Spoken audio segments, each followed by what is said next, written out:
ঋষি কদৰ্মই যেতিয়া বহুকাল বছৰ ঈশ্বৰক উপাসনা কৰি ভগৱন্তৰ দৰ্শন পাইছে আৰু ভগৱন্তক দৰ্শন পোৱাৰ পাছত ঈশ্বৰৰ কেতিয়াও বা জীৱৰ কেতিয়াও ইচ্ছা বাকী থকাটো সম্ভৱ নহয়।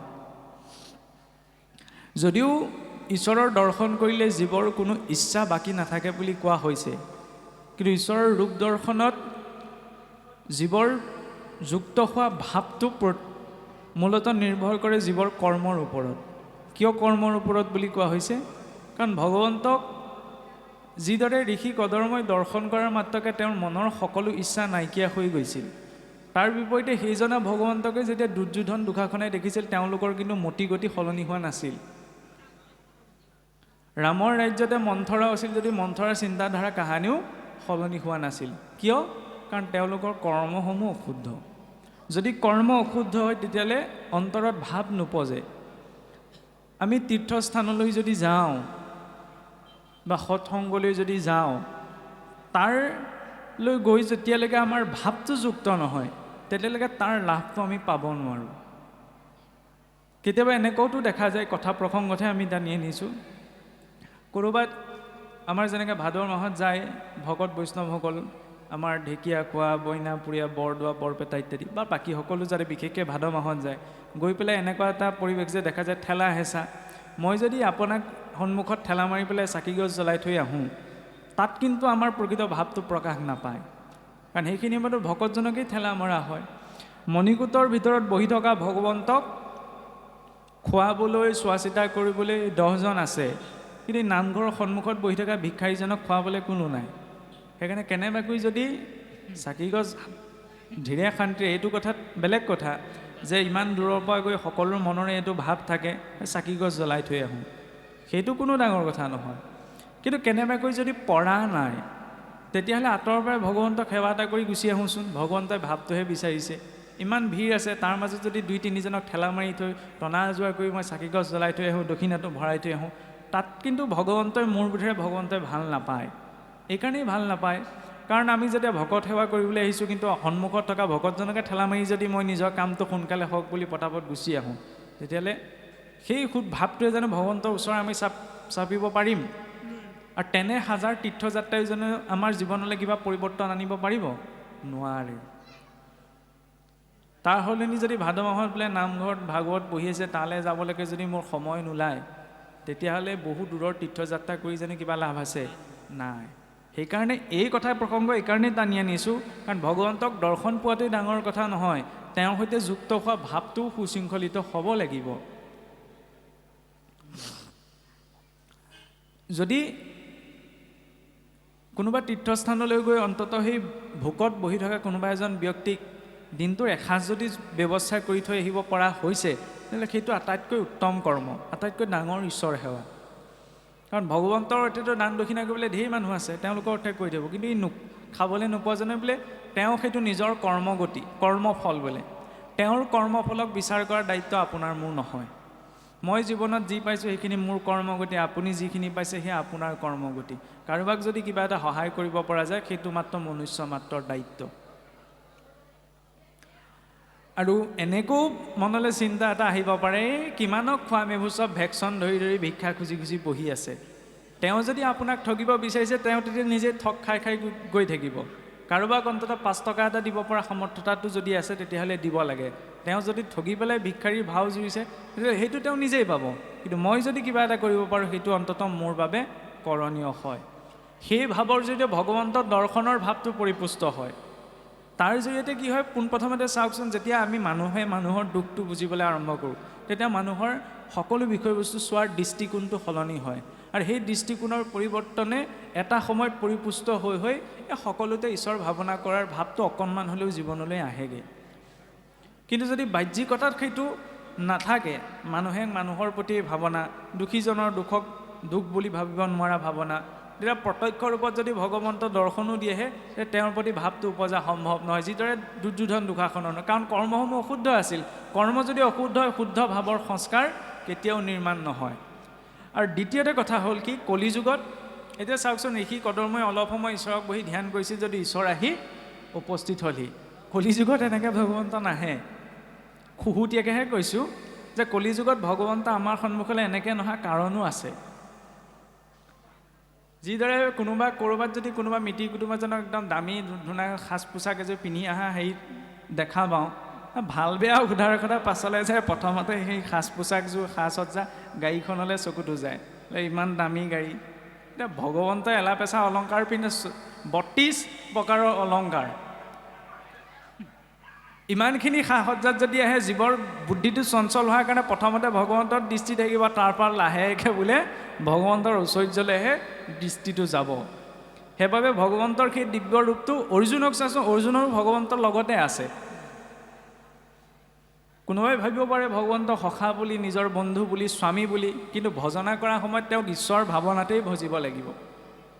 যি ভগৱন্তক কৃষ্ণক অৰ্জুনে আগমুহূৰ্তলৈকে বন্ধু বন্ধু সখা সখা বুলি আছিল, যেতিয়াই বিশ্বৰূপ দেখুৱালে তেতিয়াই তুমি আদি, তুমিয়েই জগতৰ আদি, তুমিয়েই জগতৰ স্বজনকৰ্তা, তুমিয়েই সংহাৰকৰ্তা বুলি চৰণত ধৰি বন্দনা কৰিলে, নহয়নে? এলাপেচা বন্ধু নহয়, যিজনে সমস্ত বিশ্বক এটি উশাহত ধাৰণ কৰি ৰাখিছে, সেইজন হৈছে ভগৱন্ত। গতিকে সেই ভগৱন্তৰ ৰূপটো দৰ্শন কৰি এই দুটা চকুৰে আমি ভৌতিক দুটা চকুৰে দৰ্শন কৰিব পৰা কেপাচিটি নাই। অৰ্জুনকো দিব্য দৃষ্টি দিব লগা হৈছিল, তেতিয়াহে তেওঁ বিশ্বৰূপ দৰ্শন কৰিব পাৰিছিল, নহয়নে? ভগৱন্তৰ সেই দিব্য ৰূপটো আমি প্ৰত্যক্ষ ৰূপত দৰ্শন কৰিব পৰা সামৰ্থ্যতাও নাই, কিন্তু আমি ধাৰণা কৰিব পাৰোঁ। ধাৰণা কিন্তু কল্পনা নহয়। কিছুসকলে ভাবিব পাৰে ভগৱন্ত এনেকুৱা বুলি এইটো কল্পনাহে কৰি লোৱা হৈছে। কল্পনাত এটা যিটো কোৱা হয় হেলিউজিনেশ্যন বুলি, হেলিউজিনেশ্যনত এটা ডাঙৰ উইক পইণ্ট আছে কি মনত আনন্দটো অনুভৱ নহয়, আত্মিক আনন্দটো অনুভৱ নহয়। কিন্তু ভগৱন্তৰ ৰূপটো ধাৰণ কৰোঁতে সেই আনন্দটো অনুভৱ নোহোৱাকৈ নাথাকে। গতিকে এইটো কেৱল কল্পনাই নহয়। এইখিনিতেও ভাবি ল'ব পাৰোঁ ভগৱন্তৰ যেনেকৈ চৰণৰ পৰা মুখমণ্ডলৈকে যিটো ৰূপ, সেইটো মানুহে নিজৰ ধাৰণাৰ কাৰণে কল্পনা কৰি লোৱা এটা ৰূপ। কাৰণ গৰুজনীক যদি ভগৱান কেনেকুৱা বুলি ভাবে, তেতিয়া গৰুজনীয়ে গৰুজনীৰ নিচিনা ভগৱানৰ কথা ক'ব। কুকুৰটোক যদি সোধা যায় বোলে ভগৱান কেনেকুৱা, তেতিয়া কুকুৰটোৱে ক'ব পাৰিলে কুকুৰটোৰ নিচিনা ভগৱান এজন কল্পনা কৰিব। আৰু মানুহক সোধা হ'ল কাৰণে মানুহে হাত ভৰি থকা এজন কল্পনা কৰি ল'লোঁ। কিন্তু আমাৰ চাবচোন দৰ্শন এটা আছে, আমি গাঁৱলীয়া সমাজতে কি বুলি কওঁ, বাপেক পুতেকৰ নিচিনা বুলি কওঁ নে পুতেক বাপেকৰ নিচিনা বুলি কওঁ? কেতিয়াও বাপেক পুতেকৰ নিচিনা বুলি নকওঁ, পুতেক বাপেকৰ নিচিনা বুলি কওঁ। মানে পিতৃৰ গুণ বৈশিষ্ট্য পুত্ৰৰ জৰিয়তে প্ৰকাশ পায়, পুত্ৰৰ জৰিয়তে পুত্ৰৰ গুণ বৈশিষ্ট্য পিতৃত প্ৰকাশ নাপায়। ঠিক তেনেদৰে এই যে 84 লক্ষ যোনি আছে মৰ্তলোকত, এই 84 লক্ষ যোনিৰ ভিতৰত আটাইতকৈ শ্ৰেষ্ঠ শৰীৰটো হৈছে মনুষ্য শৰীৰ। এইটো বোলে মানুহে নিজকে পাতি ল'লে, মানুহে নিজকে পাতি লোৱা নাই। অন্য জীৱক বিবেক শক্তিটো দিয়া হোৱা নাই, কিন্তু মনুষ্যক দিছে। অন্য জীৱৰ পাপ পুণ্যৰ লেখা নাই, কিন্তু মনুষ্যৰ আছে। অন্য জীৱই ঊৰ্ধ্বলৈহিক গতি কৰিব নালাগে, কিন্তু মনুষ্য শৰীৰত লাগে। সেইবাবে মনুষ্য শৰীৰটো আমি সহজে নাপাওঁ। বিষ্ণু পুৰাণত এটা সুন্দৰ শ্লোক পোৱা যায় যে স্থাৱৰং বিঞ্চতে লক্ষ্যম জলজম নৱলক্ষকম কুৰুমান চ নৱলক্ষম চ দশলক্ষম চ পক্ষিণঃ ত্ৰিংশ লক্ষম চ পশুৰ্ণং চ চতুৰ্লক্ষম চ বানৰা ততো মনুষ্যতং প্ৰাপ্য ততঃ কৰ্মাণি সাধয়েৎ। 84 লক্ষ গছ গছনিৰ ৰূপত 20 লাখ বাৰ, জল শৰীৰত 9 লাখ বাৰ, পুনৰ উভচৰ ৰূপত 9 লাখ বাৰ, 10 লাখ পক্ষীকুলত, 30 লাখ বাৰ পশু শৰীৰত, 4 লাখ বাৰ গন্ধৰ্ব, দেৱতা, নাগ ইত্যাদি বিভিন্ন শৰীৰত প্ৰৱেশ কৰি ততো মনুষ্যতাং প্ৰাপ্য, তাৰপিছত জীৱই মনুষ্যত্ব প্ৰাপ্ত কৰে। বোলে কোনে দেখিছে? ময়ো দেখিছোঁ বুলি ক'ব নোৱাৰোঁ, কৈ থকাজনেও। এতিয়া কথা হ'ল কি, এতিয়া ইয়াত বহি থকা কোনো এজন ব্যক্তি এইটোও ক'ব নাই যে বিষ খালে যে মানুহ মই আপুনি মই নিজে দেখিছোঁ বা অনুভৱ কৰিছোঁ। বিষ খালে যে মানুহ মৰে সেইটো আপুনি মই অনুভৱ কৰা নাই। তেতিয়াহ'লে কিহৰ ভিত্তিত কৈছোঁ যে বিষ খালে মানুহ মৰে? কাৰণ আমাক বিশেষজ্ঞ এজনে কৈছে, তেওঁ কথাটোত আমি বিশ্বাসত লৈছোঁ, নহয়নে? বিশ্বাসত লৈছোঁ কাৰণে ক'ব পাৰিছোঁ। যেতিয়া ভৌতিক জগতৰ ব্যক্তি এজনৰ বিশ্বাসৰ আধাৰতে পদাৰ্থ এটাৰ গুণাগুণ আমি বিচাৰ কৰিব পাৰিছোঁ।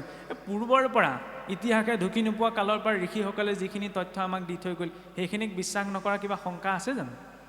নাই। সেইকাৰণে কিছু কথা সৰলতাৰে গ্ৰহণ কৰাটো প্ৰয়োজন। ভাগৱতৰ আৰম্ভণি শ্লোকতো সেইবাবে কোৱা হৈছে, ভাগৱত কোনে পাব? নিৰ্মং চৰণাং শ্ৰতাং, যাৰ হৃদয়খন নিৰ্মল হ'ব, সহজতা থাকিব। সহজতা আৰু সৰলতাতহে ভগৱন্তক পোৱা সম্ভৱ। আৰু বৰকে বুজি থকা সকলে ভগৱন্তক কাহানিও পোৱাগে কিন্তু নাই। সংসাৰে যিসকলক পাগল বুলি কয় সেইসকলেহে ভগৱন্তক পাইছেগৈ, নহয়নে? পাতখিলা, গছৰ পাতখিলাটো বোলে ঈশ্বৰক দেখাটো, এইটো সাধাৰণ দৃষ্টিত চাবলৈ গ'লে এইটো পাগলামি হয়নে? আমি কোনোবা মানুহে ক'বলৈ গ'লে এইটো পাগল হ'ল বোলে গছৰ পাতখিলাত ভগৱানক দেখিবলৈ কৈছে।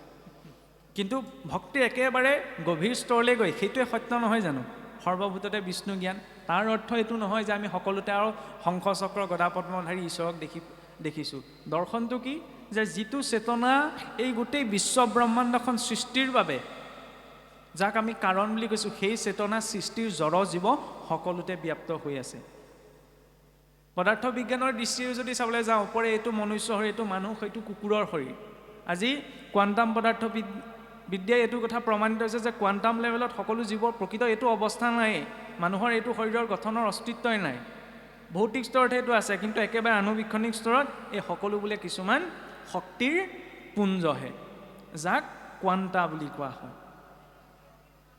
সেইকাৰণে কোৱা হৈছে যে অবস্তুক দেখাবয়ও বস্তুক আৱৰি, অবস্তু নোহোৱাটোক, ৰছীডাল আন্ধাৰত পৰিছে তাকে সাপ বুলি ভাবিছোঁ। ঠিক তেনেদৰে এই যে ভেদ জ্ঞান আছে সংসাৰৰ প্ৰতি থকা ভেদ জ্ঞানটোৱেই হৈছে মায়া। আৰু সংসাৰৰ প্ৰতি থকা ব্ৰহ্মজ্ঞান সকলোতে তেওঁ আছে। কোনোবা এজনে বেয়াকৈ কিবা এটা কৈ আছে, সেইখিনি সময়তেতো ভাৱনা কৰা যে তেওঁতো ঈশ্বৰ আছে, কিন্তু তেওঁ সংস্কাৰে ঢুকি পোৱা নাই, সেইকাৰণে তেওঁ এনেধৰণৰ ব্যৱহাৰ কৰিছে। সেই চিন্তাটো হৈছে ভাগৱতৰ দৰ্শন, আৰু সেই চিন্তাটো হৈছে সকলো ভূততে ঈশ্বৰ আছে বুলি ভাৱনা কৰিব পৰা চিন্তা। এটা কথা ঠিক, সকলোৱেতো আমি এই ভাৱনাটো পোনপ্ৰথমতেই মনলৈ আনি লোৱাটো সম্ভৱ নহয়, কাৰণ মুখেৰে কৈছোঁহে, আচৰণ কৰাটো বৰ টান। তেতিয়াহ'লে সেই আচৰণৰ স্তৰলৈ আমি কেনেকৈ যাম? বিশ্বাসৰ, আমি যদিও কৈছোঁ বিশ্বাসে মিলয় হৰি তৰ্কে বহু দূৰ, বিশ্বাসৰ আধাৰ কি? ভাৱেই নহয় জানো? য'ত ভাৱ নাই তাত বিশ্বাস আছে জানো? আপোনাক মোক যদি সোধা যে আপুনি দেখিছে নি যে আপোনাৰ পিতৃ মাতৃ আপোনাৰেই পিতৃ মাতৃ হয়, চকুৰে দেখিছে জানো? আজিলৈকেতো নাই দেখা। তাৰ আধাৰ কি? বিশ্বাসেই নহয় জানো? তাত কাহানি বা পৰীক্ষা কৰাৰ প্ৰয়োজনীয়তা আহিছে জানো? নাই অহা। এই চিন্তাটো এতিয়া ঈশ্বৰমুখী কৰিব লাগে। DNA টেষ্ট কৰে, কথা এটা পটককৈ কাণত পৰিলে, এতিয়া DNA টেষ্ট কৰি আমি পিতৃ মাতৃ হয়নে নহয় আজিকালি গম পাব পাৰোঁ, নহয়নে? এতিয়া DNA টেষ্ট কৰি আমি সঠিকটো গম পাব নোৱাৰোঁ। কেনেকৈ জানেনে? কাৰণ মানুহৰ DNAটো সদায় পিতৃ মাতৃৰ সৈতে যে মিলে এনেকুৱা নহয়, গছ গছনিৰ সৈতেও মিলে। তেতিয়াহ'লে গছ গছনি আমাৰ পিতৃ মাতৃ হৈ পৰিল নি? যদি তেনেকৈ যদি চাওঁ, গতিকে সকলো মানে ইটোৰ সিটোৰ সৈতে যুক্ত হৈ আছে। কোনে যোগ কৰি ৰাখিছে? ঈশ্বৰে, যাক আমি চেতনা বুলি কওঁ। সেই চেতনাত বৌদ্ধিক শক্তি আছে কাৰণে তেওঁৰ এটা স্বৰূপ আছে। এতিয়া জ্ঞান মাৰ্গৰ দৃষ্টিত সেইখিনি এটা কথা প্ৰসংগ এটা আহি পৰে, তেওঁ বোলে নিৰাকাৰ, ঈশ্বৰ ৰূপ এটা কেনেকৈ থকা সম্ভৱ? সাধাৰণ স্তৰতে যদি আমি ভাবি চাওঁ যে নিৰাকাৰৰ পৰা সাকাৰ কিবা এটা, ৰূপ থকা কিবা এটা কেনেকৈ সৃষ্টি সম্ভৱ?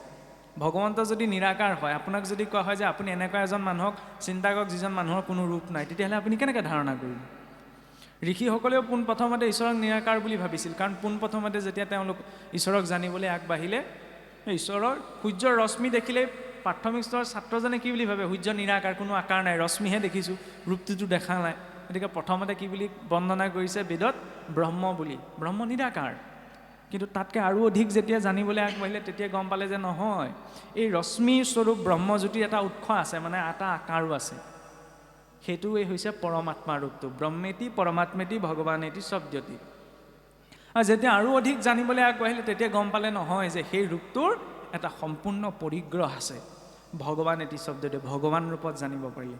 ভগৱান কোন? কৃষ্ণস্তু ভগৱানৰ স্বয়ং। কৃষ্ণৰ সেই শৰীৰটো মানুহৰ অনুৰূপত কিয় সৃষ্টি কৰিলে? পূৰ্বতে যেতিয়া তত্ত্বসমূহ সৃষ্টি কৰিছিল 1480, পোনপ্ৰথমতে গৰুৰ শৰীৰত অধিষ্ঠান লাভ কৰিবলৈ ক'লে 14জন দেৱতাই ক'লে যে আমি এইটো শৰীৰৰ বাবে, এইটো শৰীৰত থাকিবলৈ আমাৰ বাবে অনুকূল নহয়। ঘোঁৰাৰ শৰীৰ এটা সৃষ্টি কৰি থৈ বোলে তোমালোক ইয়াত থাকা, বোলে এইটো শৰীৰো আমাৰ বাবে অনুকূল নহয়। আৰু ভগৱন্তই নিজৰ অনুৰূপত যি প্ৰজাপতি ব্ৰহ্মাই মনুষ্য শৰীৰটো সৃষ্টি কৰিলে স্বয়ম্ভৱ মনু আদিৰ ৰূপত, সেই মনুষ্য শৰীৰটো দিলে, তোমালোক ইয়াত অধিষ্ঠান লাভ কৰা। তেতিয়া সেই 14জন সাক্ষীয়ে এই শৰীৰত অধিষ্ঠান লাভ কৰিছিল। সেইকাৰণে আমাৰ নাসিকাত ইন্দ্ৰিয়, দেৱতা আৰু বিষয় এই তিনিটা যুক্ত হৈ আছে। প্ৰতিটো ইন্দ্ৰিয়ৰ একোজন অধিষ্ঠাতা দেৱতা আছে। যেনেকৈ প্ৰতিটো পোষ্টৰ একোজন ইনচাৰ্জ থাকে, নহয়নে? ইনস্পেক্টৰ, চাব ইনস্পেক্টৰ, এনেকৈ যিমানবিলাক আমাৰ লৌকিক জগতখনত ভাগ আছে, এই সূক্ষ্ম ব্ৰহ্মাণ্ড ৰূপী শৰীৰটোৰো প্ৰতিটো বিষয়ৰে একোজন অধিষ্ঠাতা দেৱ আছে। সেইকাৰণে কৈছে ইন্দ্ৰিয়, দেৱতা আৰু বিষয় তিনিওটা সংযুক্ত। নাসিকাত সূৰ্যপুত্ৰ অশ্বিনী কুমাৰ। নাসিকাৰ বিষয় কি? কিবা এটা গোন্ধ লোৱাটো। গতিকে সেইটো ক'ত ৰেকৰ্ড হয়? অশ্বিনী কুমাৰৰ ওচৰত।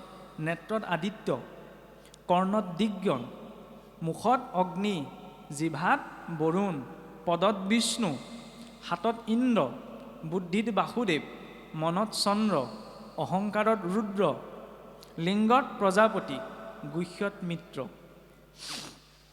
আৰু এইসকল ইন্দ্ৰিয়ই যি যি কৰ্ম কৰে সেই সকলো ষ্ট'ৰ্ড হয় এই অধিষ্ঠাতা দেৱসকলৰ ওচৰত। সিংহটোৰ শৰীৰত এই 14 সাখী নাই, কিন্তু মনুষ্য শৰীৰত আছে।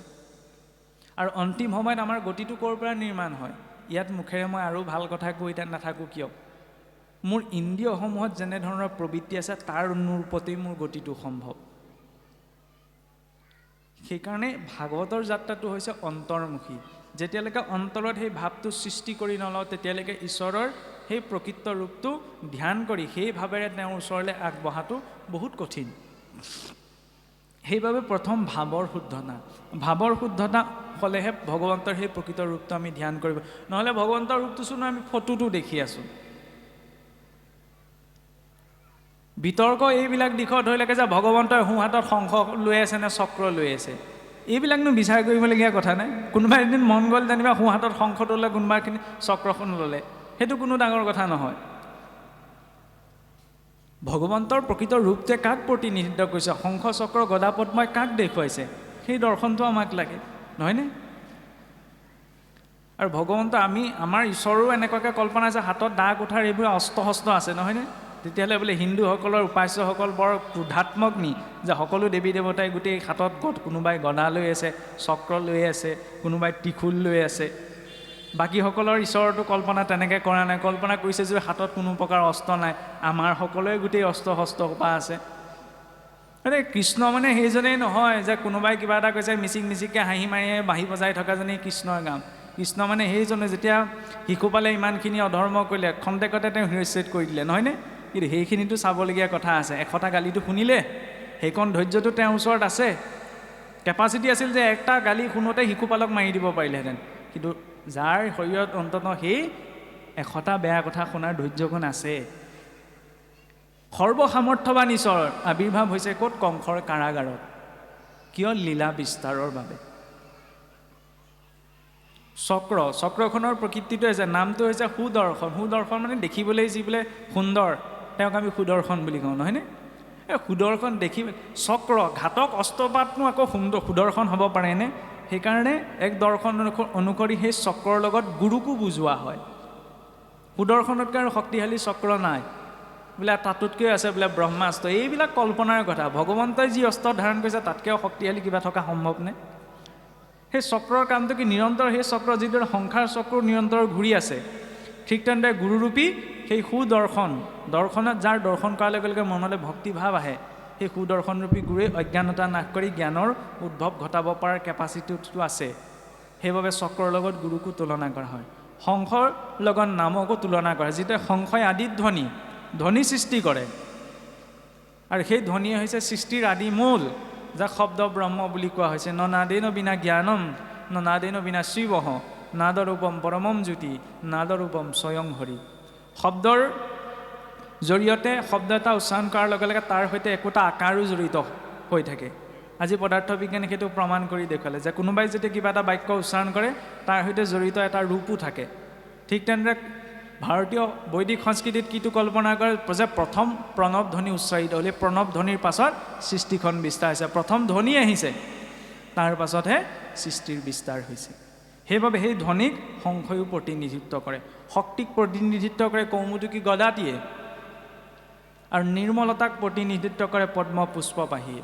কাৰণ পদ্ম ফুল পাহত এতিয়া চাবলৈ গ'লে, এফালৰ পৰা চাবলৈ গ'লে পদুম ফুল পাহতকৈচোন গোলাপ ফুল পাহে ধুনীয়া। ভগৱন্তৰ হাতত গোলাপ ফুলো ল'ব পাৰে, পদুম ফুল পাহেনো কেলেই লৈছে? পদুম ফুলৰটো এটা সাধাৰণ লক্ষণ আছে, য'ৰ বীজটো ৰোপণ হয় বোকাত, কিন্তু সি বিকশিত হৈ জলৰ ঊৰ্ধ্বত আৰু বোকা পানীয়ে তাক স্পৰ্শ কৰিব নোৱাৰে। নিৰ্মলতা, কেনে নিৰ্মলতা? জীৱসকলে সংসাৰতেই থাকিব লাগিব। এই মায়াৰ সংসাৰৰ পৰা আঁতৰি কোনেও ভক্তি কৰাটো সম্ভৱ নহয়, কিন্তু নিৰ্লিপ্ত ভাৱত, সেইটো হৈছে নিৰ্মলতা। প্ৰয়োজনীয় বস্তুখিনি লাগিব, কিন্তু তাত যাতে আসক্তিটো উৎপন্ন নহয়, সেই নিৰাসক্ত ভাৱক প্ৰতিনিধিত্ব কৰে পদ্ম পুষ্পপাহি। এতিয়া পদুম ফুলপাহ যদি বোকাৰ পৰা আঁতৰাই দিয়ে, তেতিয়া জানো ফুলপাহ ফুলিব? বোকাতেই দিব লাগিব, নহয়নে? গতিকে আমি মায়াৰ জীৱ মায়াতেই থাকিব লাগিব, কিন্তু যাতে আসক্তিয়ে আমাক বদ্ধ কৰাব নোৱাৰে, সেইকণ চেতনা আমাৰ ভিতৰত লাগিব। আৰু দ্বিতীয়তে আৰু এটা দৰ্শন আছে, পদুম ফুলপাহ যেতিয়া পাহটো মেলে তেতিয়া দেখিবলৈ সুন্দৰ লাগে, নহয়নে? এপাহ এপাহকৈ যদি পাতখিলা এৰুৱাই দিয়ে তেতিয়া দেখিবলৈ ভাল লাগিবনে? কেতিয়াওতো নালাগে। সেইকাৰণে সমাজ বুলি ক'লে যেতিয়া সকলো একেলগে থাকে তেতিয়াহে সুন্দৰ হয়। তেওঁ আমুক খেলৰ, এওঁ আমুক খেলৰ, আজিকালি যিবিলাক হ'বলৈ ধৰিছে আমাৰ সমাজবিলাকৰ, এওঁ আমুক সংগতিৰ, তেওঁ তামুক পন্থৰ, এইবিলাকৰ যেতিয়া সমাজ নহয়। যেতিয়া সমুদ্ৰ মন্থন কৰিছিল অসুৰ আৰু দেৱতা, কাহানী বা মিল আছে জানো? কিন্তু শ্ৰেষ্ঠ বস্তু অমৃতক পাবলৈ তেওঁলোক একেখন সমাজলৈ আহিব লগা হৈছিল।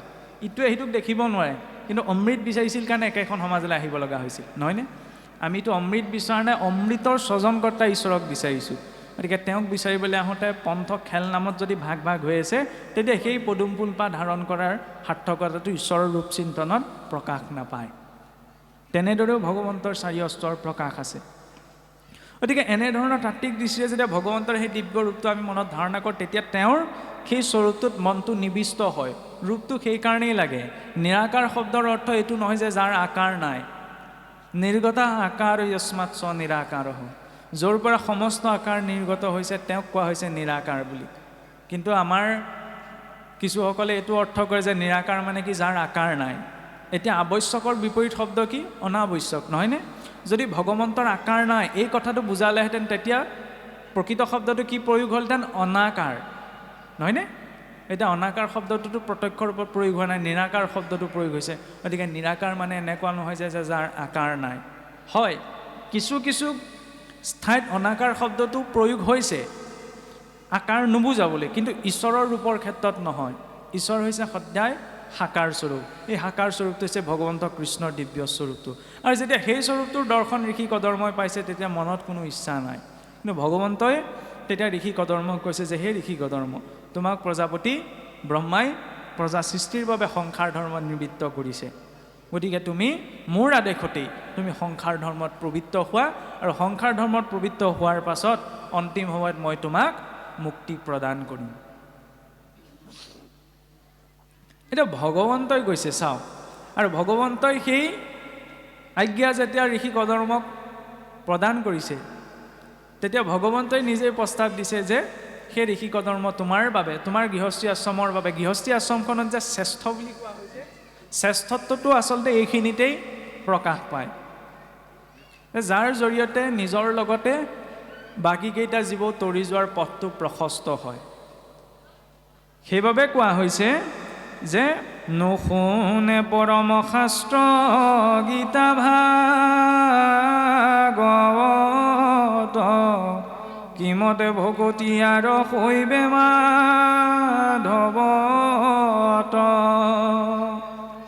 পুত্ৰেও নিষ্ঠাৰে যদি শুনিয়াছে শাস্ত্ৰ, বৈষ্ণৱ পুত্ৰক প্ৰতি বুলিয়াছে মাত্ৰ,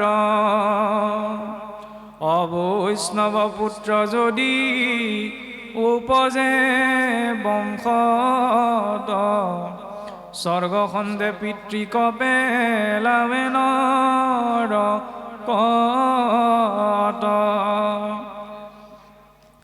ঋষি কদৰ্মক আমি সংসাৰখনত কাৰোবাৰ ইষ্ট মিত্ৰ কুটুম্ব যি হৈছোঁ এইবিলাক সংসাৰ ধাৰৰ কথা, কিন্তু সংসাৰী বুলি ক'লে প্ৰকৃততে ভাৰতীয় সংস্কৃতিত কি বুজায়? এটা বৈষ্ণৱ পৰিয়াল। বৈষ্ণৱ মানে কিবা এটা পন্থ নহয়। বৈষ্ণৱ মানে সেই নীতি আদৰ্শ, যি আদৰ্শত চাওকচোন বৈষ্ণৱ বুলিলে কাক বুজা যায়? ভৃগুৰীষে গৈ পেলাই ভগৱান বিষ্ণুৰ বক্ষত গৈ গুৰ মাৰি দিলেগৈ। দুই তিনিবাৰ মাতি আছোঁ, শুনা নাই কিয়? কিন্তু সেই বৈষ্ণৱজনৰ প্ৰতি ভগৱন্ত বিষ্ণুৱে কি ব্যৱহাৰ কৰিলে যে প্ৰভু মই নিৰ্ধাৰিত হৈ আছিলোঁ, আপোনাৰ উপস্থিতিৰ কথা গমেই নাপালোঁ। আমি সেইজন ইষ্টক উপাসনা কৰোঁ, নহয়নে? তেতিয়াহ'লে বৈষ্ণৱ বুলি ক'লে আমাৰ ভিতৰত সহনশীলতা শক্তিটো কিমান লাগিব? সেইকাৰণে গৃহস্থী আশ্ৰমখন পালন কৰোঁতে, পিতৃ মাতৃৰ সৈতে কথা পাতোঁতে, ল'ৰা ছোৱালীৰ সৈতে কথা পাতোঁতে, স্বামী স্ত্ৰীয়ে কথা পাতোঁতে, ইষ্টমিত্ৰৰ সৈতে কথা পাতোঁতে যদি এই সহনশীলতাটো থাকে, তেতিয়াহ'লে সমস্যা কোনোখিনিতো সৃষ্টি নহয়। কিন্তু সহনশীলতাটো আমাৰ বৰ্তাই ৰখাটো অসম্ভৱ হৈ উঠে, সেইখিনিতেই কিবা এটা বিশৃংখলতাৰ সৃষ্টি হয়। আৰু এই সহনশীলতাৰ কথা ক'বলৈ গৈ সেইকাৰণে কি কোৱা হৈছে চাবচোন, আমাৰ শাস্ত্ৰসমূহত সন্তান উপাৰ্জনৰ কথা কোৱা নাই। ব্ৰহ্মাদেৱে সন্তান সৃষ্টি কৰা নাই, পুত্ৰ সৃষ্টি কৰিছে, নহয়নে? ঋষি কদৰ্ম তেওঁৰ পুত্ৰ, আৰু বৈষ্ণৱ ৰূপত সৃষ্টি কৰিছে। কাৰণ অবৈষ্ণৱ পুত্ৰ যদি বোলে উপজে বংশত স্বৰ্গ সন্তে পিতৃক পেলাৱে নৰকত। অবৈষ্ণৱ মানে কি? যিজন সহনশীল নহয়, ঈশ্বৰৰ প্ৰতি শ্ৰদ্ধা ভক্তি নাই, নহয়নে? তেনেকুৱা সন্তান যদি বংশ পৰিয়ালত জন্ম হয় তেতিয়া নিশ্চয়কৈ সেই পৰিয়ালটোতো অধোগামী হ'ব। সেইকাৰণে কি কৈছে বৈষ্ণৱ। বৈষ্ণৱ বুলি কোৱাৰ লগে লগে খালি এইটো ভাবিব নালাগে একদম ফুট ধুতি লৈ একদম ভগৱন্তৰ গুণনাম গোৱাজনেই বৈষ্ণৱ। এইখিনি কিছুমান ব্যৱস্থা, কিন্তু বৈষ্ণৱ মানে সেইখিনি গুণক কোৱা হৈছে যিখিনি গুণৰ জৰিয়তে এজন ব্যক্তি সহনশীল হয়, ধৈৰ্যশীল হয়, ঈশ্বৰৰ প্ৰতি ভক্তিপৰায়ণ হয়। সেইবাবে কোৱা হৈছে যে পুত্ৰেও নিষ্ঠাৰে যদি শুনি আছে শাস্ত্ৰ, বৈষ্ণৱ পুত্ৰক প্ৰতি বুলি আছে মাত্ৰ। যাৰ বাবে শাস্ত্ৰত বৰ বেছিকৈ সন্তান শব্দটো প্ৰয়োগ হোৱা নাই। সন্তাপ প্ৰদায়তে ইতি সন্তান হ, সন্তানে সন্তাপহে দিয়ে, পুত্ৰ বুলি শব্দটো প্ৰয়োগ হৈছে। পুত্ৰ মানে ল'ৰাৰ কথাই কোৱা হোৱা নাই। পুংনাম নৰকাত্ৰায়তে ইতি পুত্ৰ হ, যে পিতৃ মাতৃ আমি সকলো পুংনামৰ নৰকত আছোঁ। এই পুংনামৰ নৰকৰ পৰা যি উদ্ধাৰ কৰাৰ সামৰ্থ্যতা ৰাখে সেইজন হৈছে পুত্ৰ। যিদৰে এতিয়া ঋষি কদৰ্ম আৰু আই দেৱহূতিৰ জৰিয়তে কপিল প্ৰভুৱে তেওঁলোকক উদ্ধাৰ কৰাৰ দৰ্শন দেখুৱাইছিল। গতিকে গৃহস্থী আশ্ৰমখনত প্ৰৱেশ কৰিছে, ল'ৰা ছোৱালী লাগে, সেইকাৰণেই নহয়, তাৰ জৰিয়তে কোনোবা এজন মহাপুৰুষে এটা বৰ সুন্দৰ কথা কৈছিল যে মানুহে জীৱনটো এনেকুৱাকৈ যাপন কৰিব লাগে যাতে সমাজক আপোনাৰ আৱশ্যকতাটো অনুভৱ হয়।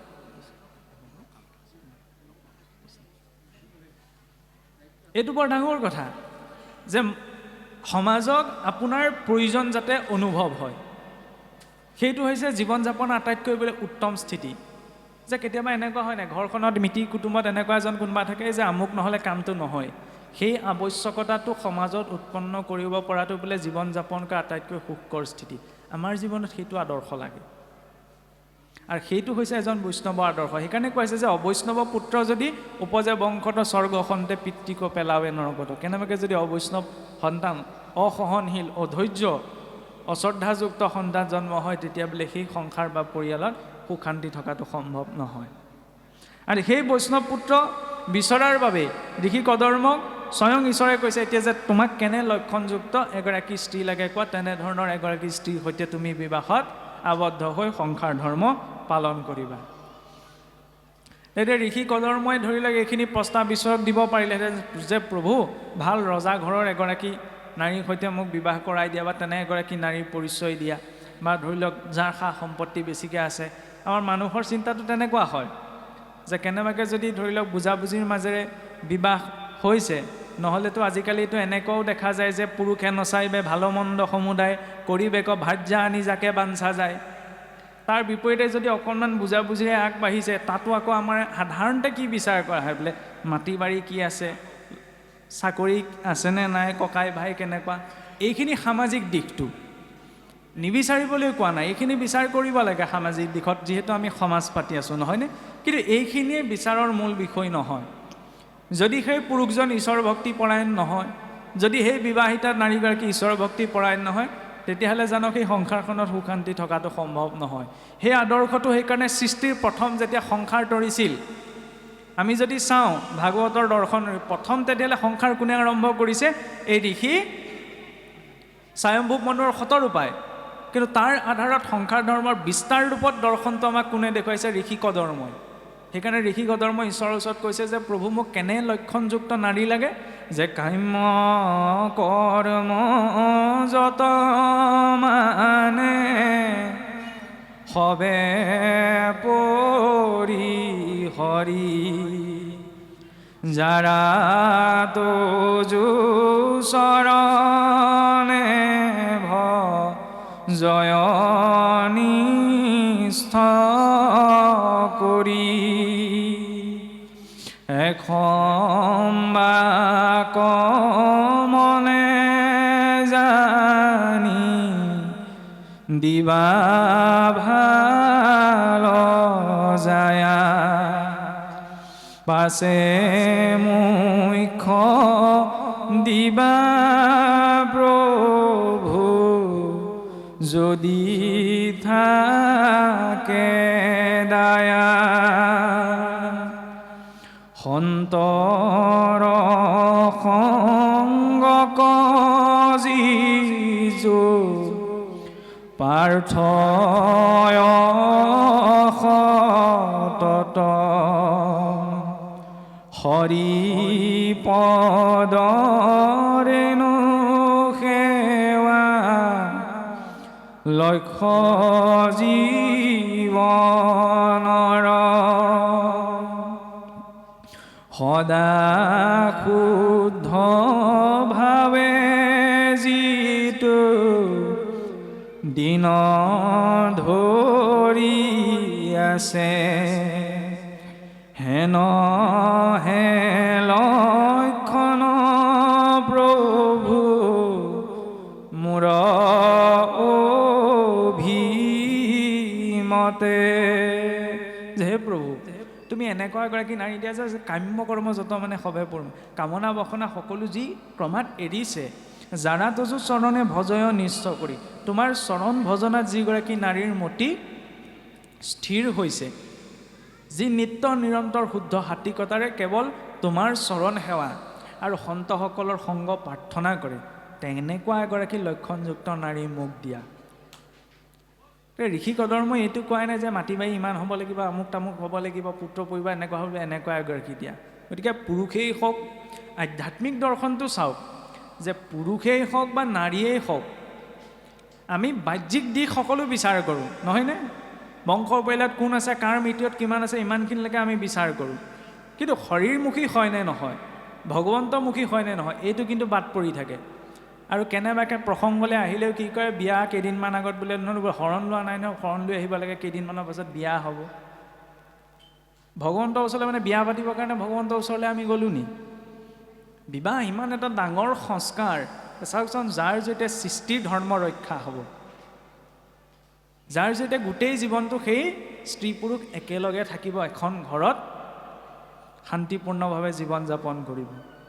পেণ্ডেলত বোলে ইমান টকা খৰচ হ'ব, ফটোৰ কাৰণে বোলে ইমান টকা খৰচ হ'ব, এই সকলো ব্যৱস্থাৰ প্ৰতি গুৰুত্ব এটা থাকে।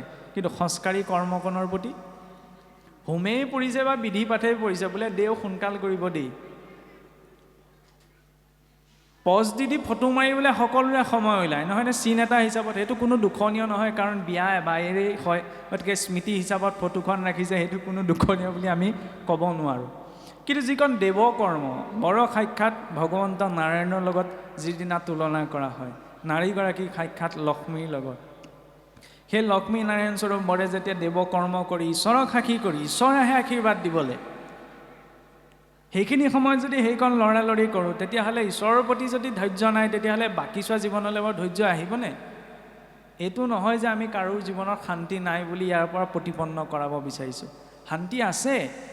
কিন্তু যদি আৰু অকণমান গুৰুত্ব সহকাৰে আমি নিজৰ সংস্কাৰসমূহত গুৰুত্ব এটা দিওঁ, তেতিয়া আৰু হয়তো প্ৰভাৱশালী হৈ উঠিব।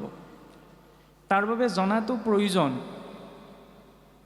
বিয়াখনলৈ কিবা এটা যোগাৰ কৰিবলৈ যেনেকৈ আমি বহু জেগা গৈও পেলাই যোগাৰ কৰি আনো, পেণ্ডেলটো এনেকুৱা এনেকুৱা হ'ব, এইখিনিত খোৱা ব্যৱস্থা হ'ব, ইমানখিনি লাগিব, চব ডিটেইলছত আমি চাওঁ।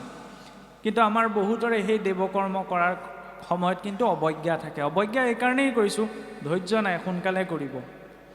আৰু সেই স্থানত চাবলৈ গ'লে আমি জোতা চেণ্ডেল পিন্ধিও প্ৰৱেশ কৰিব নোৱাৰিব। কিন্তু তাত দেখিব, দুখ নধৰিব, জোতা চেণ্ডেল পিন্ধি গোটেই আপোনাৰ লেটি পেটি কৰি সেই জেগাতেই থাকিবগৈ।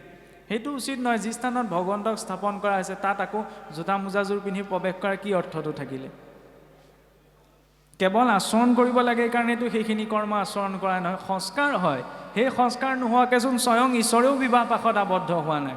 ভগৱান ৰামচন্দ্ৰৰ পৰা ভগৱান কৃষ্ণলৈকে যেতিয়া তেওঁ অৱতাৰ গ্ৰহণ কৰিছে, নহয়নে? কিয় গুৰুত্ব এটা দিছে? কাৰণ সংস্কাৰাতহে দ্বিজ উচ্চতে, সংস্কাৰী হ'লেহে তেওঁ দ্বিজ হয়।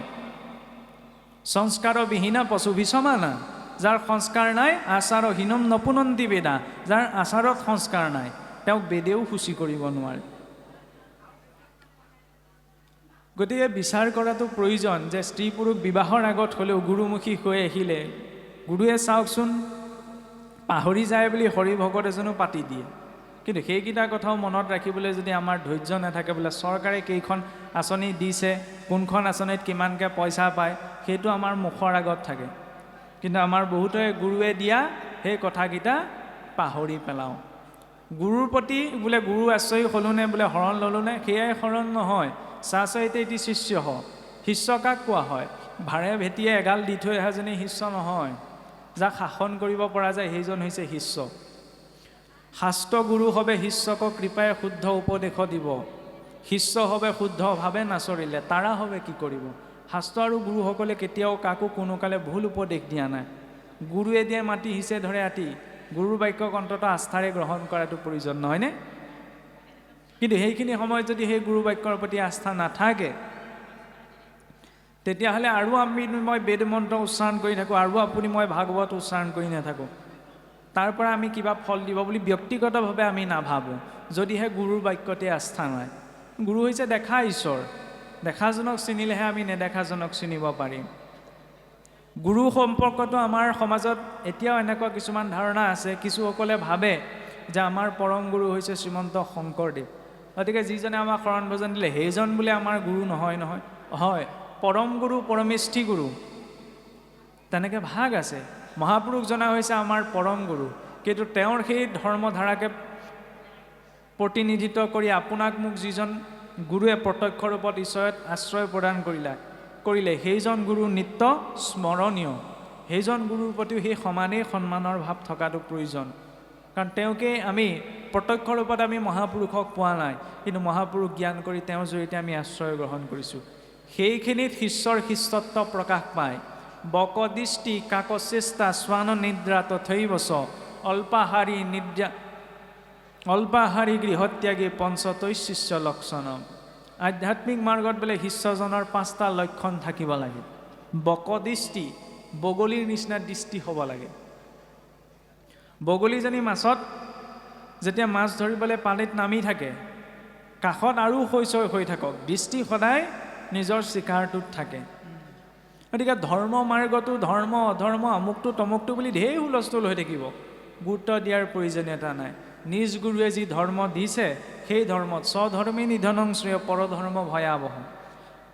বাহ্যিক ৰূপত আমি যি ধৰ্মত দীক্ষিত হৈছোঁ সেয়া স্বধৰ্ম, আন্তৰিক ৰূপত আত্মাৰ যি প্ৰকৃতি সেয়া হৈছে স্বধৰ্ম। গতিকে সেই স্বধৰ্মত থাকি নিজৰ স্বধৰ্মত দৃষ্টিটো দিয়াটো বেছি প্ৰয়োজন। আনৰ ধৰ্ম বুলি প্ৰকৃততে যদিও নাই, কিন্তু আনৰ ধৰ্মত শুদ্ধ অশুদ্ধ এইখিনি বিচাৰ কৰিবলৈ যোৱাটো প্ৰয়োজনীয়তা নাই। আমি নিজৰখিনি নিজে কিমানে দায়বদ্ধ সেইটো আমাৰ লক্ষণীয় হ'ব লাগে। বকদৃষ্টি কাকচেষ্টা, কাক মানে হৈছে কাউৰী। কাউৰীজনীয়ে দেখিব কা কা কৰি ইফালে চাইছে সিফালে চাইছে, তাকে আপুনি মই চাই তাকে কোন পাকত বস্তুটো লৈ উৰা মাৰে গমেই নাপাওঁ।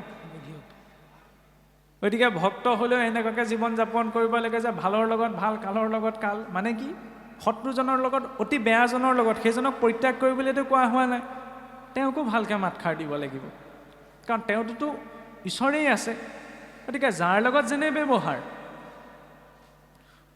কুকুৰৰ চিগালৰ গদৰ ভৰু আত্মাৰ ৰাম বুলি কোৱা হৈছে যদিও এতিয়া মোকেই যদি কুকুৰ এটাই যদি খেদা মাৰি আহে, মই দণ্ডবতে পৰি সেৱা কৰিম নে পলাম? নিশ্চয়কৈ পলাম, কাৰণ পৰিস্থিতি সাপেক্ষে যিটো আচৰণ।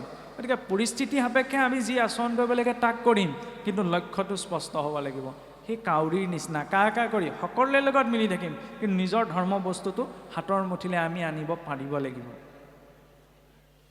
বকদৃষ্টি কাকচেষ্টা স্বান নিদ্ৰা তথৈবচ। স্বান মানে হৈছে কুকুৰ। এতিয়া এনেই যদি আমি মানুহক সাধাৰণতে অসমীয়াত যদি এনেই কয় কুকুৰ বুলি কওঁ, সেয়া শুনিবলৈ কটু যেন লাগে, নহয়নে?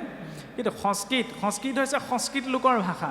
সেইকাৰণে চাওকচোন, সংস্কৃত ভাষাত ক'তো গালি নাই, আৰু গালিৰ নামত যিবিলাক শব্দ প্ৰয়োগ কৰোঁ সেইবিলাক শুনিবলৈতো কোনো কঠোৰতা নাই। এতিয়া কাৰোবাক যদি আমি গাধ বুলিও কওঁ, শুনিবলৈ এইটো বেয়া লাগে বুলিব মোক গাধ বুলি ক'লে। সংস্কৃতত যদি কওঁ যে বৈশাখ নন্দন, কাৰোবাক যদি কোনোবাই বৈশাখ নন্দন বুলি কওঁ, ভাবিব এইটো বহুত ভাল কিবা এটা কৈছে। কুকুৰ, শ্বানটোতো একো শুনিবলৈ কঠোৰ শব্দ নহয়। তাৰ অৰ্থ এইটো এইকাৰণেই কোৱা হৈছে যে পূৰ্বতে ঋষিসকলে বাক্যটো ইমান গুৰুত্ব এটা দিছিল, কাৰণ যেতিয়ালৈকে বাক্য সংযম নহয় তেতিয়ালৈকে জীৱৰ মনটো স্থিৰ হোৱাটো সম্ভৱ নহয়। অন্ন শুদ্ধৰ দৰে মন সংযমী হয়তো বেলেগ কথা, কিন্তু মন স্থিৰ হ'বলৈ হ'লে বাক্য সংযম হ'বই লাগিব। আগৰ দিনত অসুৰেও যিবিলাক গালি ব্যৱহাৰ কৰা নাছিল, আজিকালিতো মুখে মুখে, নহয় জানো? বুজি পাইছেই চাগে।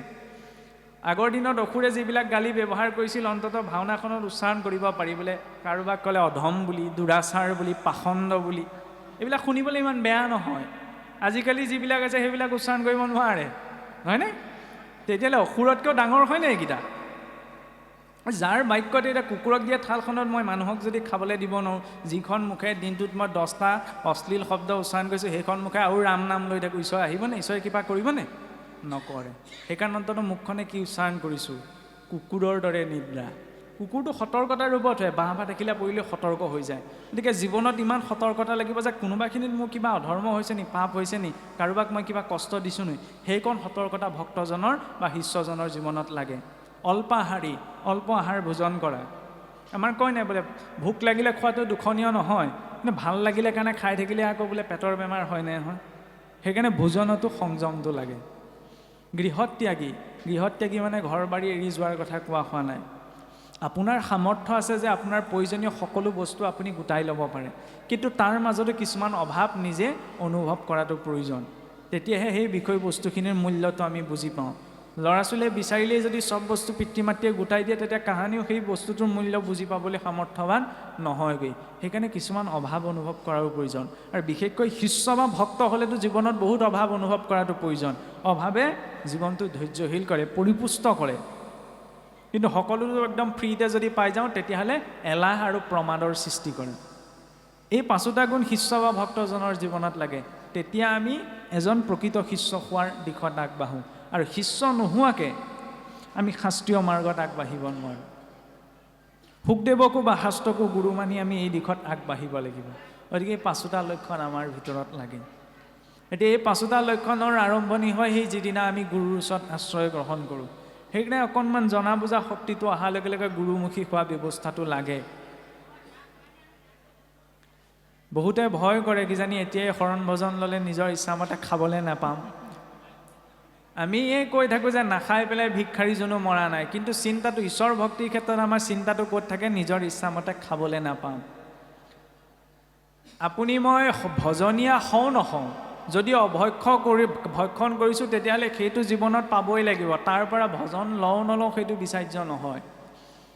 শৰাইখন সজোৱা, নামষাৰ কেনেকৈ গাব লাগে, প্ৰসংগ কৰিব লাগে, পাঠৰ আসনত কেনেকৈ বহিব লাগে, এইখিনি তাত্ত্বিক দিশ ভজনৰ দ্বিতীয় পৰ্যায়ৰ বিচাৰহে। প্ৰথম কি? সদাচাৰখিনি। সেই সদাচাৰখিনিহে আমাৰ জীৱনত লাগে। ৰাতিপুৱা তেওঁ শুই উঠিছে, বহুত জীৱ সাৰ পায় ৰাতিপুৱা, কিন্তু যি গুৰুত আশ্ৰয় গ্ৰহণ কৰিছে তেওঁ সাৰ পাই পোনপ্ৰথমতে সেই ধন্যবাদটো ঈশ্বৰক দিয়ে। সেইকাৰণে আগতে গুৰুসকলে এটা শ্লোক শিকাইছিল যে ৰাতিপুৱা শুই উঠিয়ে জন্ম কৰ্মৰ সাক্ষীস্বৰূপ এই 2খন হাত দৰ্শন কৰিবলৈ আমি ভাবিব লাগে যে কৰাগ্ৰে বসতে লক্ষ্মীম, কৰ মধ্যে সৰস্বতীম, কৰ মূলে তু গোবিন্দ প্ৰভাতে কৰ দৰ্শনম। যে মোৰ কৰৰ অগ্ৰত লক্ষ্মীয়ে নিবাস কৰক, কৰৰ মধ্যত অৰ্থাৎ হস্তৰ মধ্যত বিদ্যায়ে নিবাস কৰক, আৰু কৰৰ মূলত গোবিন্দই নিৰ্বাস কৰক। আজিকালি আমাৰ এই শ্লোকটো সলনি হৈ গ'ল। কৰাগ্ৰে বসতে মোবাইলম, কৰ মধ্যে ফেচবুকম, কৰ মূলে তু হোৱাটছআপম, প্ৰভাতে মোবাইল দৰ্শনম। ৰাতিপুৱা আমাৰ সেয়া দৰ্শন হয়। বাৰু হওক, কোনো ডাঙৰ কথা নহয় সেইটো। অন্ততঃ মোবাইলটো চাইও ঈশ্বৰৰ চিত্ৰ এখন ৰাখিবলৈ যাতে ঈশ্বৰলৈ মনত পৰে। তেওঁ দিলে কাৰণে সাৰ পাব পাৰিলোঁ, নহ'লে কিমান মানুহ শুই থাকোঁতেই মৰি থাকিলে ঠিক নাই। সেইকাৰণে পোনপ্ৰথম ৰাতিপুৱা শুই উঠিয়ে বোলে ঈশ্বৰক চিন্তা, আৰু সেই ঈশ্বৰৰ বিষয়ে আমি কাৰ জৰিয়তে জানিব পাৰিলোঁ? গুৰু কৃপাত। গতিকে গুৰুৰ চিন্তন আৰু গুৰু কৃপাৰ প্ৰাৰ্থী আমি কেতিয়া হ'লোঁ? যেতিয়া আমাক সন্তসকলে কৃপা কৰিলে। কাৰণ ভকতসকলে আগবঢ়াই নিদিয়ালৈকে আমি গুৰুৰ ওচৰলৈও যাব নোৱাৰোঁ। এতিয়া প্ৰথম সন্ত কৃপা, তাৰপিছতহে গুৰু কৃপা, তাৰ পাছতহে ভগৱত কৃপা। গতিকে তাৰ লগতে ভক্তসকলকো স্মৰণ কৰাৰ প্ৰয়োজন। উদ্ধৱ, বিদুৰ, মৈত্ৰেয়, হনুমন্ত, জাম্বৱন্ত, বিভীষণ, শুক, ভীষ্ম আদি এইসকল মহান মহান প্ৰভুৰ ঐকান্তিক ভক্ত। তেওঁলোককো চিন্তা কৰি বিচনাৰ পৰা বোলে নামিব লাগে। দৰ্শনটো চাওকচোন, বিচনাৰ পৰাও আমাৰ গুৰুৱে কয় যে পোনপ্ৰথমতেই ভৰিটো বসুমতীত নিদিবা। কাৰণ নিদ্ৰালৈ যোৱা মানে সেইটো এটা মৃত অৱস্থা। আমি গভীৰ নিদ্ৰাৰ অৱস্থাত গম নাপাওঁ কি হৈ আছে কি নাই হোৱা। আজি নতুনকৈ ৰাতিপুৱাৰ পোহৰ দেখা পালোঁ, গতিকে এইটো এটা নতুন জীৱন বুলি ভাবিবা। আৰু এই নতুন জীৱন বুলি ভাবি আমাৰ 5গৰাকী মাতৃ আছে। নিজৰ জন্মদাত্ৰী মাতৃ বসুমতী, কাৰণ এই মাতৃয়েও আমাৰ জন্মদাত্ৰী মাতৃৰ দৰে পালন কৰি আছে। তৃতীয়তে হৈছে গো মাতা। পূৰ্বতে তো ভাৰতীয় প্ৰায়খিনি সংস্কৃতি পশুপালনৰ ওপৰতে গোপালনৰ ওপৰতে আছিল আজিকালিহে গোপালন কমিছে সেইটো বেলেগ কথা গতিকে সেই গোকো মাতৃস্বৰূপত জ্ঞান কৰা হয় আৰু পঞ্চমতে নিজ গুৰু পত্নী বা গুৰু মাতৃ গতিকে শুই উঠিয়ে বিচনাত ভৰিটো দিওঁতে বসুমতীৰ প্ৰতিও প্ৰণাম জনাবলৈ সমুদ্ৰে মেঘলে দেৱী পৰ্বত হস্তনমণ্ডলে বিষ্ণু পত্নী নমস্তুভ্যম পাদস্পৰ্শম ক্ষমস্বমে ইমানখিনি গাব নোৱাৰিলেও অন্তত এইটো ভাৱনা কৰিব লাগে যে হে মাতৃ তুমি আমাক ধাৰণ কৰি আছা আৰু তোমাকেই মই ভৰিৰে স্পৰ্শ কৰিবলৈ আগবাঢ়িছোঁ তুমি যেন পুত্ৰৰে অপৰাধ ক্ষমা কৰা মই সেই ভাৱনা কৰি বিষ্ণু পত্নী বসুমতীক প্ৰণাম জনাইছোঁ এয়া অন্য দেৱী পূজা নহয় কিছুসকলে আকৌ কৈ দিব পাৰে যে এয়া অন্য দেৱী পূজা এয়া অন্য দেৱী পূজা নহয় প্ৰকৃতিৰ প্ৰতিটো বস্তুৰ প্ৰতি থকা সন্মানৰ বিনয়ী ভাৱ কাৰণ মাটিটো এক চেতনা শক্তি আছে চেতনা শক্তি নাই বুলি আপুনি কেনেকৈ ক'ব কাৰণ একে মাটিতে কেৰেলাৰ তিতা সোৱাদ উৎপন্ন হৈছে একে মাটিতে কলৰ মিঠা সোৱাদ উৎপন্ন হৈছে সাৰ পানীয়েতো সাৰ দিলততো তাৰ পৰা সেই সোৱাদ অহা নাই মাটিয়েইটো দিছে কাৰণ ইয়াতো এটা চেতনা শক্তি আছে আৰু এই শৰীৰটোৰো সৰহ অংশ মাটিৰেই নিৰ্মাণ হয় সেইকাৰণে সময়ত আমি পৰমাণু এটাও লৈ যাব নোৱাৰোঁ চব মাটিকে ঘূৰাই দিব লাগিব যাত্ৰাটো আৰম্ভ হৈছে মাটিৰ পৰা পথাৰত আমি খেতিৰ দিনত বীজ সিঁচি থৈ আহিলোঁ নহয়নে বীজ সিঁচি থৈ আহিলোঁ সেইখিনি হ'ল ধানৰ পৰা যেতিয়া গজালি ওলালে কি হ'ল কঠীয়া সময়ত যেতিয়া পুৰঠ হ'ল এতিয়া ধানৰ দিনত লাহেকৈ দাই আনিলোঁ কি হ'ল সেইখিনি যেতিয়া বনাই আনিলোঁ চাউল হ'ল চাউল যেতিয়া ৰান্ধিলোঁ আমাৰ বাবে ভাত হ'ল সহজ অৰ্থত বা অন্ন হ'ল সিদ্ধ হ'ল সেই অন্ন যেতিয়া আমি ভক্ষণ কৰিলোঁ অন্নৰ পৰা কি উৎপন্ন হ'ল ৰস ততো ৰক্ত তাৰপাছত ৰক্ত তাৰ পৰা মাংস তাৰপাছত মেদৰ পৰা অস্থিৰ পৰা মজ্জাৰ পাছত পুৰুষৰ শৰীৰত বীৰ্য স্ত্ৰী শৰীৰত স্ত্ৰী ৰজ পুৰুষৰ বীৰ্য আৰু স্ত্ৰী ৰজ যেতিয়া মিলিত হয় তেতিয়া গৰ্ভ উৎপন্ন হয় আৰু মাতৃগৰ্ভত সেই গৰ্ভ বিকাশ হৈ 9 মাহ 10 দিনৰ পাছত ভূমিষ্ঠ হয় ক্ৰমাঠি শিশুকাল তাৰপৰা যুৱককাল তাৰ পৰা প্ৰাপ্তবয়স্ক তাৰ পাছত বৃদ্ধকালৰ নিৰ্দিষ্ট বয়স পোৱাৰ পাছত এদিন মৃত হ'ব লগা হয় মৃত হৈ ক'লৈ যায় মাটিলৈকেতো যায় নহয়নে সেইকাৰণে আমাৰ জীৱনটোতো যাত্ৰা সেই মাটিৰ পৰা মাটিলৈ অভিমান কৰিবলগীয়া একো নাই এই বাস্তৱিকতাটো যিদিনা অনুভৱ হয়গৈ সেইদিনা মনত কোনো ধৰণৰ অহংকাৰ নাথাকে সেইদিনা আমি সচেতন হওঁ যে বিয়া পাতিবলৈ আগবাঢ়িছোঁ হয় প্ৰথমতে ঈশ্বৰমুখী হ'ব লাগিব কাৰণ শুদ্ধ পবিত্ৰতাৰে সেই বিবাহখন সংস্কাৰ হ'ব লাগিব কিন্তু আজিকালি এইটো কথাৰ প্ৰসংগতহে কৈছোঁ আগফালে আপোনাৰ ভকতৰ সেৱা পাছফালে ৰাক্ষসৰ সেৱা দুঠেঙীয়া চাৰিঠেঙীয়া দুটামান সোমাইহিয়ে নহয় তাত ভগৱন্তই মাংগলিক সেয়া মাংগলিক কৰ্ম কেতিয়াও হ'ব নোৱাৰে তাত লাগিলে আৰু অশ্বমেধ যজ্ঞ পাতি থাকক শুদ্ধতাৰে আচৰণ কৰাৰ প্ৰয়োজন গোটেই জীৱনটোলৈ আগবাঢ়িছোঁ নিৰামিষ ভোজন কৰা মানে এইটো নহয় যে বইল ভাতকেইটাই নিৰামিষ নহয় বহুত ভাল নিৰামিষ ব্যঞ্জন বনাব পাৰি অন্ততঃ সেই সংস্কাৰ হোৱা দিনকেইটাতো আমি শুদ্ধতাৰে আচৰণ কৰোঁ সেই দৰ্শনটো লাগে এতিয়া এইখিনি কথা কোনো কৈ লাভ নাই কাৰণ আমি নিজৰ স্থিতিত অটল কিন্তু এই মাৰ্গটোত যেতিয়ালৈকে আমাৰ নিজৰ চেতনাটোক আমি নিজেই প্ৰশ্ন কৰিবলৈ নিশিকোঁ তেতিয়ালৈকে আমাৰ একো পৰিৱৰ্তন হোৱা সম্ভৱ নহয় সেই দৰ্শন ঋষি কৰ্দমই সেইকাৰণে আগতেই দিছে যিগৰাকীয়ে তোমাৰ চৰণ ভজনা কৰে কাৰণ চাওকচোন গৃহস্থী আশ্ৰমখনত যদি স্বামীয়ে যদি ভাবি লয় খেলি মেলি কেতিয়া সৃষ্টি হয় যেতিয়া আমি অধিকাৰৰ প্ৰসংগটো লৈ আনো পত্নীয়ে যদি ভাবে এইখিনি কথা আচলতে আমাৰ মুখৰ পৰা নোসোৱায় কাৰণ আমি সেই অৱস্থা পোৱাগৈ নাই কিন্তু ভাগৱতৰ আলমলৈ আমি প্ৰকাশ কৰা হৈছে যদি পত্নীয়ে ভাবি লয় যে মোৰ মতে স্বামীয়ে এইটো কৰিবই লাগিব কাৰণ মোৰ স্বামী হয় মোৰ মতে চলিবই লাগিব অধিকাৰৰ কথা আহি পৰিলে নহয় আৰু স্বামীয়েও যদি ভাবি লয় মোৰ মতে পত্নী চলিবই লাগিব অধিকাৰৰ প্ৰসংগিকতা আহি পৰিলে ল'ৰা ছোৱালীয়ে যদি ভাবি লয় মোৰ মা দেউতা মই কৈছোঁ যে এতিয়া গোটাই দিবই লাগিব অধিকাৰৰ কথা আহি পৰিলে খেলি মেলি সৃষ্টি হ'বই কিন্তু যদি ভাবি লয় যে তেওঁ ঈশ্বৰৰ এজন ভক্ত যে মোৰ পিতৃও ঈশ্বৰৰ ভক্ত মাতৃও ঈশ্বৰৰ ভক্ত আৰু পিতৃ মাতৃও ল'ৰা ছোৱালীৰ ওপৰত অধিকাৰ নেদেখুৱাই যদি ভাবে যে কেৱল মোৰেই সন্তান নহয় ঈশ্বৰে দিলে কাৰণে তেওঁলোকক পালোঁ নহয়নে গতিকে মোৰ মতেই যে চলিব লাগিব আমাৰ মতেই যে সকলো কৰিব লাগে এনেকুৱা নহয় তেওঁলোকৰো স্বাধীনতা এটা আছে কিন্তু স্বাধীনতাৰ নামত কিছুমান উৎপাত নহয় বোলে স্বাধীনতাৰ নামত বাইকখন বিচাৰিলে গোটাই দিলোঁ আইফোন বিচাৰিলে গোটাই দিলোঁ পিছত বোলে বাইকখন চলোৱা নাই বাইকেহে চলাই ফুৰিছে সেইটো অৱস্থা হ'লে বেয়া হয়গৈ সেইকাৰণে সংযমিতাটো লাগে এই সংযমী ভাৱটো থাকি পেলাই যেতিয়া অধিকাৰৰ প্ৰাসংগিকতাটো জীৱনৰ পৰা আঁতৰাই ৰাখোঁ তেতিয়া আমি ইজনে সিজনক যেতিয়া ভক্ত বুলি ভাবোঁ তেতিয়া সমস্যাটো নাইকিয়া হয় তেতিয়া ইজনে সিজনক আমি কটু বাক্য কৈ এইটো গোটাই দিবই লাগিব বুলি ক'ব নোৱাৰোঁ তেওঁ ঈশ্বৰৰ ভক্ত হয় সেইকাৰণে ভাগৱতৰ দৰ্শনে দেখুৱাইছে কাৰোবাৰ পিতৃ হোৱা, মাতৃ হোৱা, ককা হোৱা, আইতা হোৱা পাছত প্ৰথমতে ঈশ্বৰৰ ভক্ত, ঈশ্বৰৰ ভকত। কিন্তু ভকত বুলি ক'বলৈ আমাৰ বহুতে লাজ কৰে। এতিয়াই ভকত হ'ব হ'ল জানো? কাৰণ ভকত বুলি ক'লে এই বুঢ়া বয়সত আপোনাৰ নাম পাঠ পঢ়িব পৰা ব্যক্তিজনেই বোলে ভকত, আৰু তেনেকুৱা এটা ধাৰণা থাকে, নহয়নে? কিবা এটা গৃহস্থী ঘৰখনত পাতিলেও সকামটো হৈ গ'লে ভকতো গ'ল আৰু দেই আজৰি, যেন ডাঙৰ সমস্যাৰ পৰাহে উদ্ধাৰ হ'ল। এতিয়া সেইটো দৰ্শনত ভকতৰ চিন্তাটো হ'ব নালাগে। ভকত বুলি সেইজনক কোৱা হৈছে, চাওকচোন, বোলে মায়া মোহ থাকিব নালাগিব, এইবিলাক বহুত টান কথা। পোনপ্ৰথমতে নামঘৰলৈ অহা ব্যক্তিজনক যদি কৈ দিয়ে যে আপুনি মায়া মোহ এৰিহে ভকত হ'ব পাৰে, 5 দিনীয়া পৰা তেওঁ নামঘৰলৈ নাহে। এতিয়াই মায়া মোহ এৰিব লাগিব, সাংঘাতিক কিবা এটা আমাক ভয় খুৱাই দিয়ে ভকত বুলি কোৱাৰ লগে লগে। ভকত মানে সাংঘাতিক, ইমান ভয় কৰিব লগা একো বিষয় নহয়। চাওকচোন, ভগৱন্তয়ো প্ৰহ্লাদে কৈছে যে প্ৰভুৰ সংসাৰত ইচ্ছা নাই, ওলোটাই নিসিংহই কি কৰি থৈ গ'ল যে হে প্ৰহ্লাদ, তুমি সংসাৰ ধৰ্মত থাকা, সংসাৰ ধৰ্ম পালন কৰা। ভক্ত ধ্ৰুৱই ক'লে যে প্ৰভু মোৰ আৰু একো ইচ্ছা নাই তোমাক দৰ্শন পোৱাৰ পাছত। সেই বোলে তুমি কি কথা কৈছা, তুমি যোৱা ৰাজ্যলৈ উভতি যোৱা, ৰাজ্য শাসন কৰাগে, সকলো কাম কৰোঁতে মোক চিন্তা কৰি কৰিবা, তোমাৰ মুক্তি তাৰ পৰাই সিদ্ধ হ'ব। ভাগৱতে কেতিয়াও সংসাৰৰ পৰা আঁতৰি ভক্তি কৰিবলৈ শিকোৱা নাই। সংসাৰৰ পৰা আঁতৰি পেলাই ভকত হ'বলৈতো আমাক কোৱা নাই। এইখিনি সামাজিক কৰ্মহে।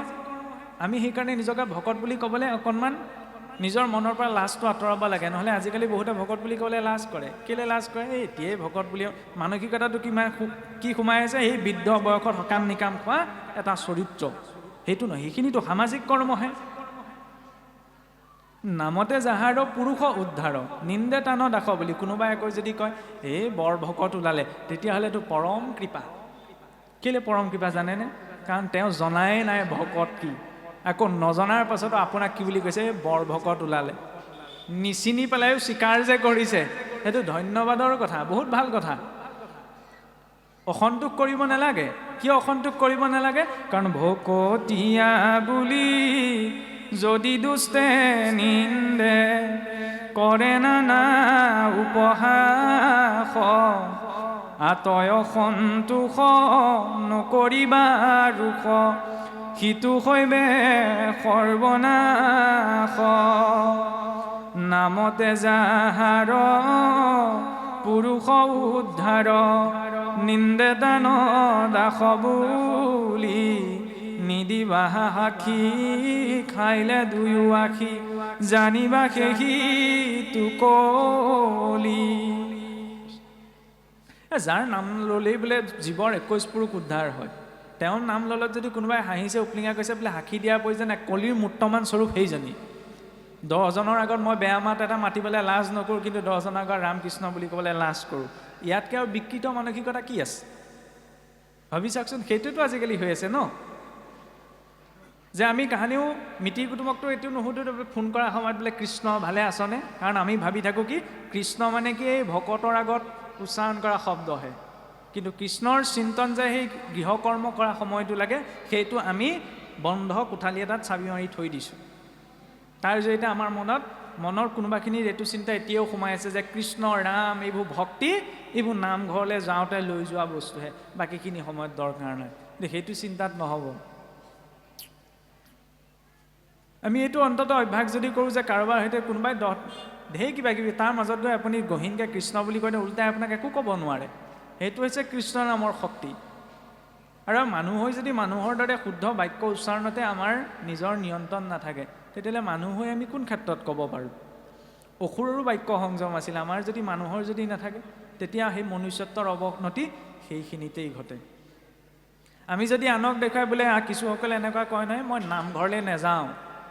কেলৈ নাযাওঁ? মই দেখুৱাই ভক্তি নকৰোঁ, ভকতৰ মাজত থাকি এতিয়াই গুচিব পৰা নাই, কিন্তু মই গীতা ভাগত ঘৰতে অধ্যয়ন কৰি থাকোঁ। সেইটোও সংসাৰ আটাইতকৈ ডাঙৰ ভ্ৰমত আছে। কিয় আছে? কাৰণ ভাগৱত নিজৰ গৃহতেই নিজেই পঢ়ি পেলাই বুজি পোৱা এভাগ শাস্ত্ৰ নহয়। সৎসংগ অবিহনে সুখদেৱ, মহাৰাজ পৰীক্ষিত, সুতমুনিয়েও নিজৰ শ্ৰেষ্ঠ গতিৰ কথা কোৱা নাই। ভগৱন্ত কৃষ্ণই উদ্ধৱক শেষত কলৈ যাবলৈ কৈ থৈ গ'ল?